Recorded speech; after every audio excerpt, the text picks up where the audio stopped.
Hello and welcome to my channel. My name is Louise and I am an eBay reseller.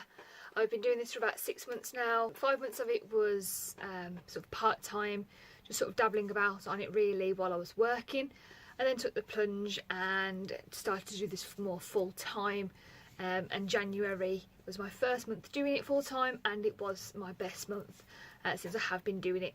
So whilst I've been doing it, I've been trialling different things, some that worked, some that didn't work, but I will happily share them with you on my journey doing reselling, update you on this channel. So when I'm talking about anything on this channel, I am explaining what I do personally. What I talk about necessarily doesn't apply to everybody. I am an eBay reseller who sells clothes, mainly sort of dresses and branded items. So if you are a reseller who sells something different, then obviously you're going to have different ways of working on your business. So I'm going to give you some advice.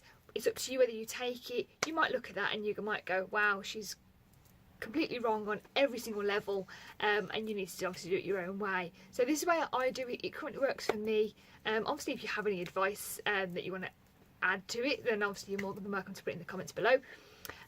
But this is how I do it. Now in this video I'm going to be talking about 5 top tips for starting up an eBay business, and within those top tips I'll give you some more information really specifically about how I recommend for you to use your eBay to the best of your potential. So like I said, because I do clothing, a lot of the tips I'm going to be giving in this video may kind of go towards clothing reselling.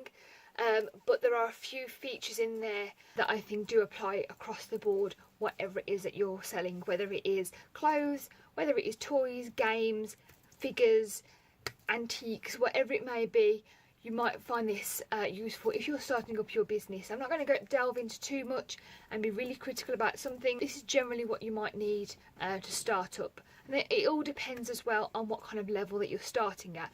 Some of you might be starting and have no funds to be able to start it. You just want to sell a couple of things in your wardrobe and really sort of get this started and make a little bit of money. Some of you might have had a bit of savings that you want to really invest into and putting into your eBay business and actually really starting it up. So it can kind of cover a bit of both parts of that. So the first top tip I have is photos. Now photos are so important because that is the first thing that the buyer is going to see. When they're searching for something on eBay, they've typed in their search and then they just kind of glance through the photos on the side and then have a quick read of the title. So photos are really, really important. If your photos aren't clear, they don't look well presented, then either it's not going to sell or it's not going to sell for very much. So I find that having your items really well presented on your photos really does help your listings make a difference. So the first part of photos is about how your items are presented. I have a white sort of backdrop here. As you can see, my wall is green, so putting up a sheet or something like that really doesn't help. You can still see the green behind it. Where what I have been using, if you can see, I've been using here a fleece blanket. Okay, it's quite a thick fleece blanket. It's really, really good because you can't get very many creases with it and soften those shadows a little bit as well. So it's a really, really useful thing. I've got this sort of pinned up on my wall. I'll try and show you a view from a little bit afar later on. So, but this is what I use. I personally use a fleece blanket. I bought it from TK Maxx for about £15–16, and it really, really works well as a fantastic backdrop. So having your photos well presented in that sort of way, having a backdrop of some sort is a really, really good thing. Whatever it might be that you're selling, having a good backdrop, having it looking well presented is really, really good. You might not want a white backdrop, you might want a black one or red or blue, whatever it might be that stands out. But generally neutral colours do help your items stand out a little bit more. So to help on that well presenting for clothes especially, I use my mannequin here. My mannequin, I think it cost me about £35 from the range. It's been fantastic. It works really, really well. I do find that if it's sort of hung up awkwardly or if it's just sort of thrown on the floor and you've tried to sort of pat it out, I just find that it doesn't look how it should when it is worn. So having it on a mannequin really pulls it in at the places where it should and really sort of helps the item to look really, really good. So I do recommend getting a mannequin, but again, like I said at the start of the video, if your budget is zero and you want to sell a few items from your wardrobe, then hangers are absolutely fine as well. But obviously hangers are also really useful when you have an item that is either too big or too small for your mannequin, so you can't actually fit it on there. So hangers are really, really useful. Now hangers, it might sound really obvious, but so many different types of hangers. I mean, I have this hanger here, really thick one, great for coats and heavy jackets and things like that. I have a tiny little one for kids clothing. Then also have a standard one, just a standard ordinary one for anything else. And then also I have this really long hanger that is really useful for, say for example, a men's shirt that you really want to sort of like square off to make it look nice and flat against your backdrop. This really pulls at the shoulders and shows the whole actual item really clearly. So I do find that having a really long hanger is also really good. I then also have some trouser hangers, so a nice sort of standard one and then a smaller one then for sort of kids clothing as well. So it might sound quite obvious thinking, oh, I could just hang it up, but it's also having the right hanger, as silly as it sounds, to really make sure that your item can be really visible. So having it presented is obviously really important, but then to make that even better, you need good lighting. So if your lighting is quite poor, your items could look pretty on a mannequin, but they might not look really special if you haven't got the right lighting. Now, lighting has always been an issue for me personally. My setup was sort of in the middle of my room, nothing special, but it had the actual main light of the room directly looking at this mannequin, so there was some really good lighting and I had hardly any shadow. I then moved my room around so I could have like a dedicated eBay space, and my light is now behind this storage unit and I can't now really get much light from here. So I tried different things. I tried having a lamp in here, but the shadows were still there. It just wasn't bright enough. It didn't look that great, and it was really hard to get that light throughout the whole part here. So I literally got yesterday, I got a ring light.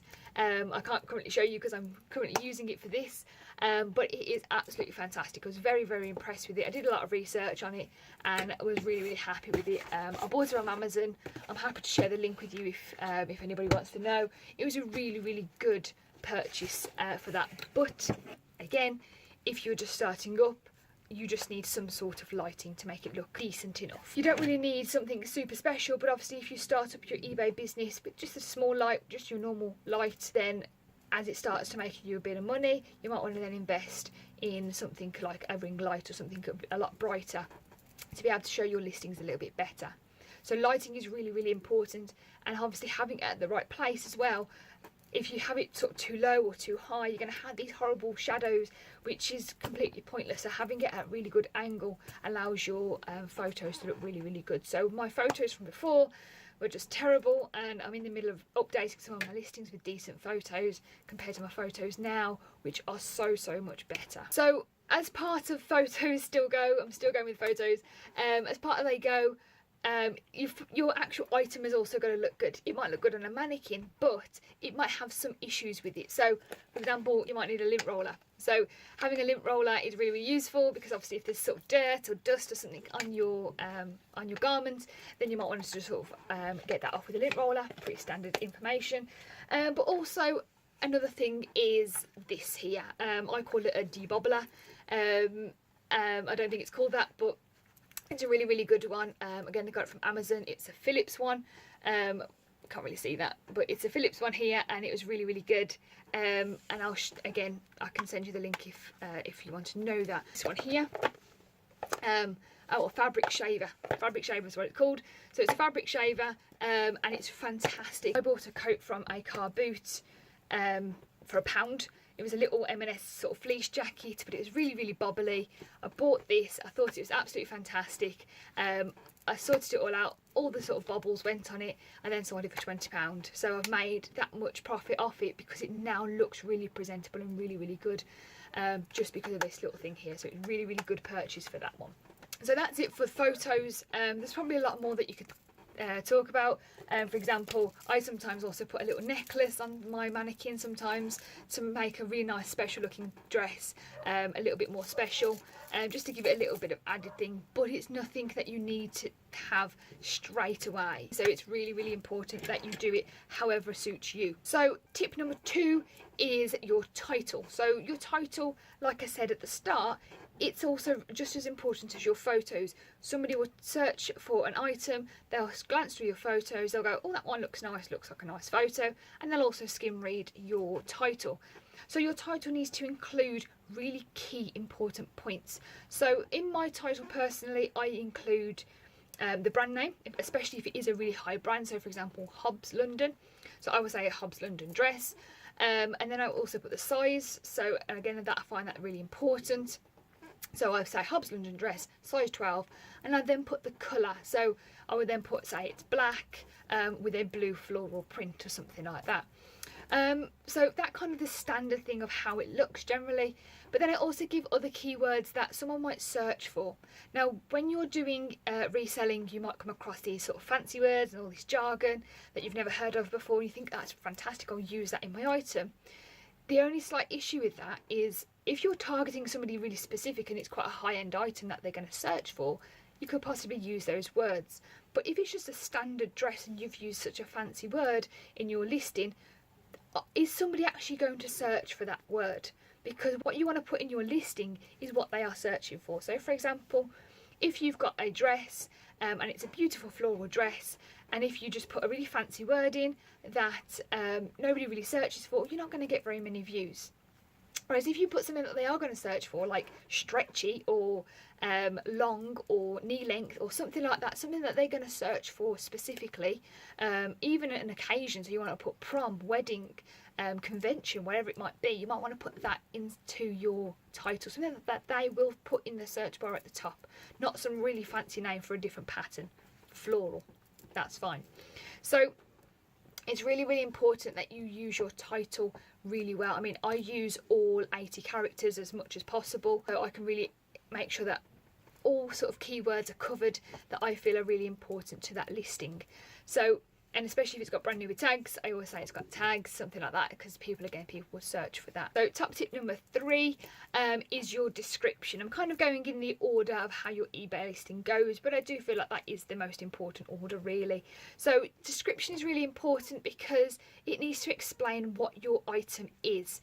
Now, you think that your photos would do that, but there are some parts of your photo that aren't shown or they're not really clear. So for example, if you're trying to show a dress, you might think, oh well, actually it's got a zipper on the side, or it's got lining, or it's got these small little features that can't really be seen or not very well easily seen in a photo. So it's really important that you describe in your description exactly what it is that you're selling. So even state again the colour, the size, the brand, what you would wear it for, so given occasion, what materials it is, if it's a specific material like 100% cotton or something like that. So it's really, really good for you to put something in your description that you can't really see from the photos. For my description personally, I put a little title, so for example, Hobbs London dress, size 12, and then put my description to give some information about the dress, and then underneath then I put the standard stuff of how long my items will take to be posted, and then also contact me if there's any questions, etc. Some sort of standard stuff at the bottom there. But I always change that sort of main bulk to really be specific to this item. Measurements is also quite an interesting one. I'm kind of in the middle of deciding whether to spend the time measuring all my items out, but they can help because people do ask what's the length of the dress, or what's the size, the pit to pit, whatever it might be. So I'm thinking about putting all my measurements in my listings and hoping that might increase sales as well, because someone can already straight away measure it and then buy it. So I'm hoping that measurements will help me personally, but it obviously does add to the workload, and it is a lot of a long job to do that. So definitely I do feel that description is important. You really need to be detailed with it, but obviously not too waffly at the same time, so it's kind of got to have a good balance of it. So tip number 4 is postage and packaging. I've kind of put it into the same tip. So postage part of it, I personally use a 2 to 3 day eBay shuttle service, which is run by my Hermes. I use that for all of my items, and it's £2.79 at the moment for just a standard small parcel, anything less than 2 kilos, and it is great. Because I can post it all up, pop to the shop, and I can just hand over my items. They will write me a proof of postage, and then that is it, and it's great. Personally, I'm not a fan of post office. I don't like waiting in the long queues, and there's generally been a lot of issues with post office. Some people use it, some people it's absolutely fine, but because I sell quite a lot of stuff, I hate the thought of constantly going to the post office for those things.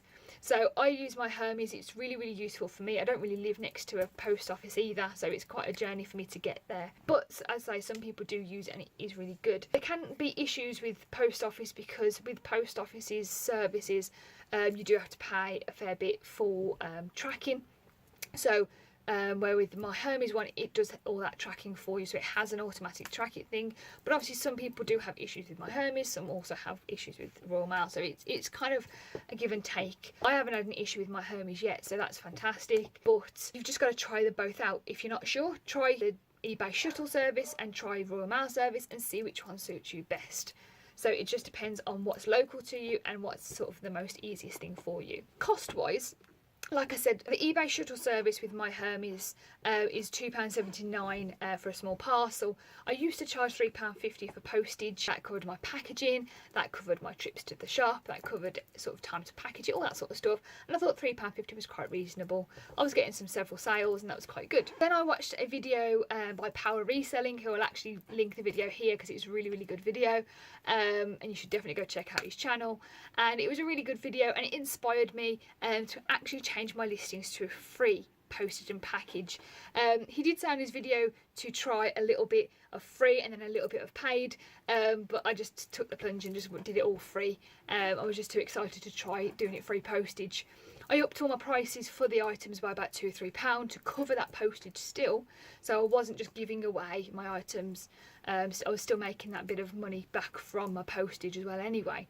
And actually since then I have had a massive increase in sales in comparison. I mean, I definitely can't say it is because of the free postage, because it could just be that it's January, February time and people want to buy more stuff. I'm not quite sure, but it has massively helped.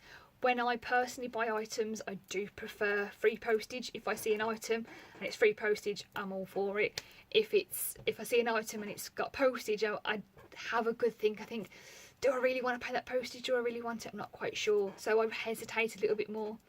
And especially if you're encouraging people to buy more than one item from your shop, it can kind of sometimes confuse them if it's not clear. Thinking, well, is it £3.50 for each single item for the postage, or is it £3.50 for all three, or does it get combined, whatever. But with free postage, it doesn't really matter. You can order 10 items and it'll still always be free postage on my shop anyway. So it doesn't really matter in that instance for what it could be. So it's a really, really, I personally like the idea. It's really helpful and it's really helped my business improve, and I do think it's much, much better. But it's up to you how you want to do it, especially for larger items and heavier items. You might want to charge postage. I have charged postage still on really large coats that I've sold because it will cost me a lot more to post those. So I have charged a little bit of postage on those, but generally everything I sell has free postage and it is really, really good. So the other part of that is the packaging. So other part of tip 4 is packaging. So packaging, I put all my items in tissue paper. So I have tissue paper here. It's just a small silvery print of dots, just a plain white one. You can get all sorts of pretty ones if you really want to, or you can just get plain coloured ones. I used to just do a plain purple and then changed it up and like this little sparkly part to it, because the one I used to have, I used to pick it up and I used to just put my finger straight through it, where this is a bit more tough and it's really, really good for that. So I'd put my item and wrap it up in the tissue paper, and then inside of that, before I actually do that, I decided to purchase some small little business cards. Now obviously, again, if you're just starting up your reselling, you might not think to get any business cards done at the moment. I'm not suggesting it's a necessity. I quite like them. My ones say thank you for shopping at my small business, and then have my eBay name and eBay at the back. And actually since I've actually started to use these and put these in my items, I've had a lot more feedback. I think because people realise that it is just a small business, and I do appreciate their feedback, and I have actually been putting a lot more feedback, and it has all been positive as well. So actually I feel like these have helped, but again, not a necessity for starting a business.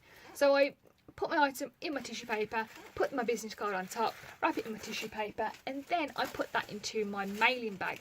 So I have two various sides of mailing bags. I used to just have the standard mailing bag, which was this size. This is the standard one that I used to use. Everything fitted in here, well, mostly everything fitted in here.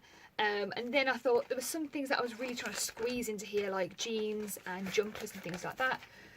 So I went for the bigger ones. Now I like these mailing bags because they do say eBay on them. They are quite cute. They are purple like my logo is and things like that. I do really like them. I believe if you are a shop or have some sort of business account, I believe at some point you can get a discount off on these, but I just bought them full price because I liked them, because I thought they were pretty. So I bought these for my items. When I started reselling, I did buy boxes because in my head I thought everything's going to go in a box and look really pretty. So my first sale come in, I put my little t-shirt inside this box and it just looked ridiculous. So I bought 50 when I started back in August, and I still have a fair amount still, probably about half of them left still, because I don't really use them that often. They come flat packed. I bought them properly flat packed. They're not massive, but they are still quite big, and they stop sort of about here, and I can fold them up, and they are really useful for much larger items like coats, because coats don't really fit in those sort of the bigger mailing bags. They're really useful for things like that, and also any toys or something that I might sell as well. But again, if you're starting out, I don't recommend getting boxes. They will just get in the way. I recommend that if you do need a box for something and you don't do it quite often, I would just use an Amazon box that you might have lying around, or even go to a supermarket at night when they're doing all the stock changes and stuff. They'll probably have spare boxes left over, and you can just ask them and they'll give you these boxes. So it's a completely free thing as well to do. But I recommend to do it that way if you're not selling a lot of stuff that needs to be sold in boxes, because as I say, they do just get in the way a lot. So that is really it for packaging and postage as well. That is how I post it up, and once I put it in the box, I then put one of these large mailing bags. I sort of rip it up and make my box look pretty, and put these large mailing bags over the top. Or if that doesn't work, I put a black bin bag over the top of it and just sort of seal it like that, so just so it makes it a little bit more waterproof as well.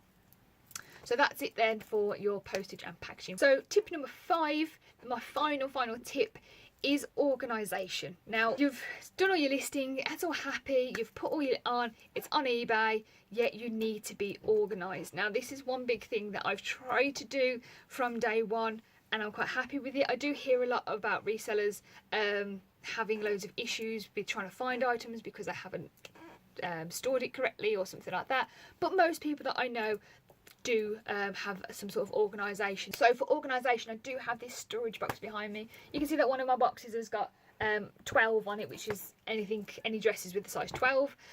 All of these need to be updated to be able to put some labels on them. I've only just changed all the boxes around and made it a little bit more organised. But all of these, so my white boxes here and here are size 10s, my 2 black boxes here are size 12s. I then have some drawer ones here, kids clothing in here, and then some men's clothes up here. I also have boxes at the top of my wardrobe, and also have some little sort of plastic drawers underneath this desk as well. So trying to keep it all organised so I can put it into one, but obviously the more you do and the more sort of items you get, you're going to need more and more storage, and then you also really need to organise it a little bit better. At the moment it's just dresses in this box, so it's just a standard thing. So if I sell a size 12 dress, I know it's going to be at least in one of these 2 boxes. It could be organised a little bit better, but it does it for me at the moment. Another part of the organisation part is that you really need to track what it is that you're doing. So if you do this a lot more full time and you start to really make some money out of it, you need to really try and see if it's actually going to give you any sort of decent profit. So I have a spreadsheet, and on this spreadsheet I put in all the information as soon as I buy the item and I come home. I then put all the information in. I put in the gender, I put in the item type, whether it's a dress or a coat or a top or whatever. I then put in the brand of it. I then do the size, the colour, and any other sort of features, whether it is that it is a floral print, or whether it has zips on the sleeves, or whether it has large pockets, whatever it might be, whatever distinguishes that item from any others that I might have on there. Then I put down how much I bought it for, and then when I sell it I then say how much I sold it for, and it will calculate my profit then for me. And I've kind of worked on this since August and just been tweaking it as and when, and I'm at this stage that I'm quite happy with it. I then also have another sheet on there which allows me to see my profits and expenses on this little graph, which is really good. And I will share this with you and do a little bit more of a separate video maybe on it, to show you exactly what it is that I do, and then possibly share it with you a bit later on as well. But I've been doing that from the start, so 99% of my items are on this spreadsheet. I do still come across some things which I think that's not even on my spreadsheet, but I know that generally I don't spend more than £5 on an item anyway when I buy it, especially near the beginning. I didn't spend that much on items, so I know it's going to at least cost me sort of £4 or £5 at the maximum.